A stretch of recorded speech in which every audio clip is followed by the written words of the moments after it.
শুভকামনা জনাইছো সেই সকল নৱপ্ৰজন্মৰ বন্ধু বান্ধৱীলৈ যিসকলে অহা 15 তাৰিখে তৃতীয় শ্ৰেণীৰ পৰীক্ষাৰ বাবে পৰীক্ষাত অৱতীৰ্ণ হ'ব।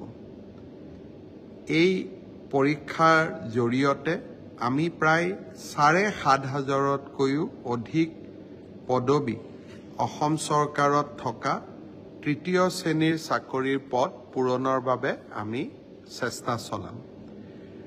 অসমত ইমান ডাঙৰ পৰীক্ষা আগত কেতিয়াও হোৱা নাছিল। 11 লাখ ছাত্ৰ ছাত্ৰীয়ে 15 ছেপ্টেম্বৰত পৰীক্ষাত অৱতীৰ্ণ হ'ব। মই অলপ আগতে লিষ্টখন চাইছিলোঁ। 11,23,000 পৰীক্ষাৰ্থী হ'ব। চেণ্টাৰ হ'ব 2,305টা।